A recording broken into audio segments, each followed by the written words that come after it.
Magandang umaga po sa ating lahat. Magandang umaga rin po, Father Red. Tayo po ay nakapaloob ngayon sa ikasampung linggo pagkaraan ng Pentecostes.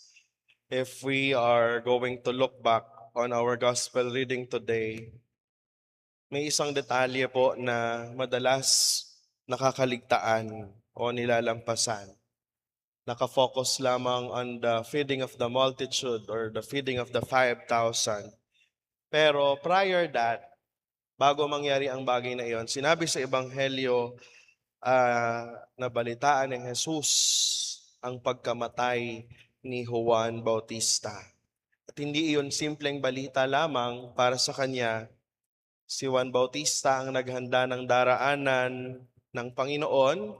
Siya ang nagpahayag na narito ang kordero ng Diyos. At ngayon, pinatay siya ni Herodes. Kaya ang sabi ng Ebanghelyo, umalis si Jesus at nagtungo sa isang ilang na lugar upang mapag-isa. Ibig sabihin, parang gusto muna ng Panginoon ng ating Panginoong Kristo ng katahimikan, gusto niyang magnilay sa nangyari kay Juan Bautista. Gusto niyang magluksa, gusto niyang mapag-isa kahit sandali. Ngunit nang makita niya ang napakaraming taong naghihintay sa kanya, hindi parang naging hadlang yung kanyang pag-iisa. Hindi siya nainis, hindi niya sinabi, mamaya na kayo, magluluksa muna ako. Kailangan ko munang mapag-isa. Hindi niya sinabi yung bagay na iyon. Sinabi niya, at sabi ng Ebanghelyo, si Jesus ay nahabag sa napakaraming tao. Sa wikang Griego, ang habag o yung habag na ginamit ay mula sa salitang na ang ibig sabihin ay pinakaloob. Ano ho? Ang lugar na itinuturing noon na pinagmumulan ng pinakamalalim na damdamin. Ibig sabihin, hindi lamang po simpleng awa, hindi lamang po simpleng habag yung ipinadama o yung naramdaman ng ating Panginoong Hesukristo. At ito ay tumutukoy sa tunay na puso ni Jesus. Mga kapatid, bago pa man niya pinakain ng mga tao, nakita muna niya yung kanilang mga pangangailangan. And there, miracle started. Doon nagsimula ang himala. Kung mapapansin natin, ang problema ng mga alagad ay hindi kakulangan ng pananampalataya. Ang problema nila ay ang paraan ng kanilang pagtingin. Sabi nakita nila, maraming tao. Ano po? Nakita nila, 5 lang yung tinapay nila. Nakita nila, 2 lang yung isda na mayroon sila. Computation agad. Kakasya ba to? Sa napakaraming tao. Sabi sa Ebanghelyo, halos 5,000, hindi pa nabibilang yung babae at mga bata. Ano po? Kakasya ba sa 5,000 yung 5 tinapay at 2 isda? Sa tingin ng mga alagad, hindi kakasya. Ano po?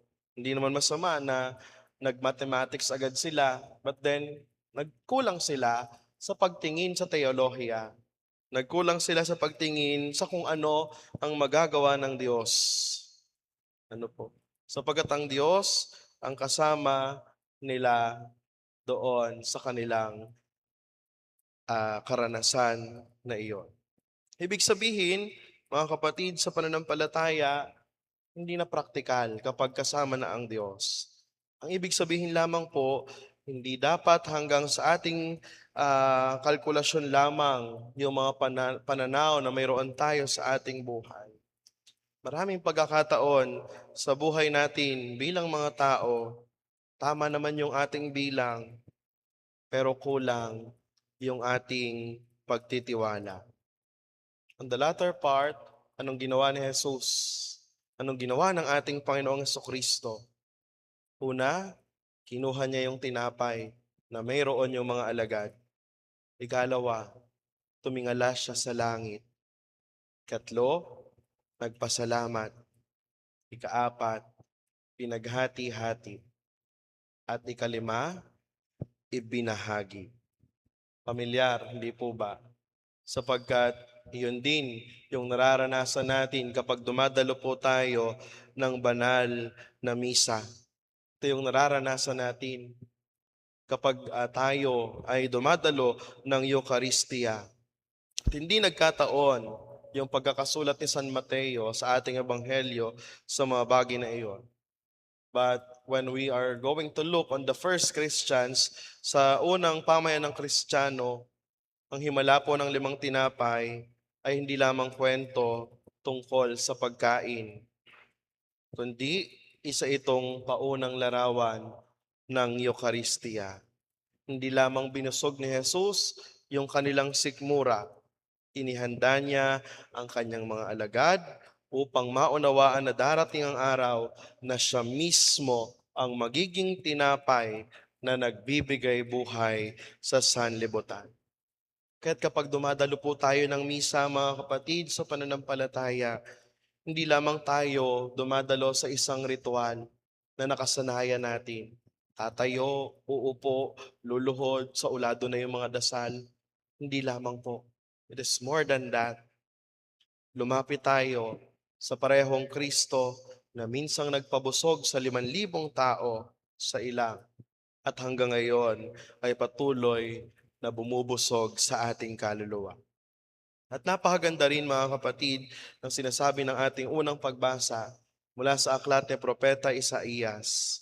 Kung mapapansin natin, sabi niya doon, kayong mga nauuhaw, kayong mga walang salapi, hali kayo. Ano po? Doon pa lang sa unang pagkakataon, hindi po inaanyayahan ni Jesus ang mayayaman. Hindi niya inaanyayahan ng mga busog, kundi inaanyayahan ni Jesus yung mga nauuhaw, mga nagugutom, yung mga wala sa kanilang buhay. Dahil ang kondisyon para tanggapin ang biyaya ng Diyos ay hindi po ang pagiging puno, kundi ang pag-amin sa ating mga sarili na kung minsan ay may kulang sa ating buhay. At marahil ito ang napakaganda po nating gawin. Mas madali pang sabihin na kaya natin kung minsan kaysa aminin kailangan po natin ang Diyos. At dito naman pumapasok sa San Pablo sa kanyang sulat sa mga taga-Roma. Sa ikalawang pagbasa, narinig po natin, walang makapaghihiwalay sa atin sa pag-ibig ni Kristo. Kung i-connect po natin sa Ebanghelyo, napakaganda. Bakit po ba pinakain ni Jesus ang napakaraming tao? Kasi ba dahil deserving sila? Kasi ba dahil may ibabalik sila sa ating Panginoong Kristo? Hindi po. Pinakain ni Jesus yung 5,000 dahil sa pagmamahal, dahil mahal niya ang sangkatauhan. At yon ay nagmula sa habag, nagmula sa awa. At ang naging bunga ng awa ay ang pag-ibig ng Diyos.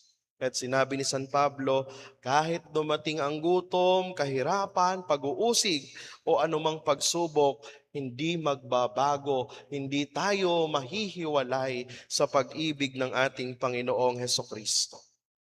Kaya mga kapatid, sa pananampalataya, marahil ang pinakamagandang himala sa ebanghelyong ito ay hindi po yung pagdami ng tinapay at ng isda. Ang tunay na himala ay ang pagbabago ng pananaw. Mula sa paningin na tayo ay may kakulangan, matuto tayong tumingin sa kasapatan na maibibigay ng Diyos para sa ating buhay. Mula sa pagbilang ng kung ano ang wala, matuto tayong magpasalamat sa kung ano ang mayroon tayo sa ating buhay. At mula sa pag-asa sa sariling kakayanan, matuto tayo na magtiwalang palagi sa ating Panginoong Diyos. At sa Santa Misang ito, bago tayo lumapit upang tanggapin ang katawan ni Kristo, ang tinapay ng buhay, tanong natin sa ating mga sarili, ano ba ang dala natin sa Panginoon sa araw na ito? Ano ba yung bitbit natin bago tayo pumunta sa simbahan? Marahil maraming pagod, may problema, pero sana palaging puno ng pagpapasalamat sa Diyos ang mga bagay na palagi nating dala sa Kanya. At ang lahat ng bagay na maliliit, ang mga alalahanin, ang mga bagay na kakulangan, tila baga kulang para sa ating buhay, ipagkatiwala natin. At ang Diyos ang magkakaloob ng mga bagay na kinakailangan natin sa ating buhay. Sapagkat ang Diyos na nakapagparami ng 5 tinapay at 2 isda, ay siya rin pong Diyos na marunong magparami ng pag-asa sa pusong marunong magtiwala sa Kanya. Amen.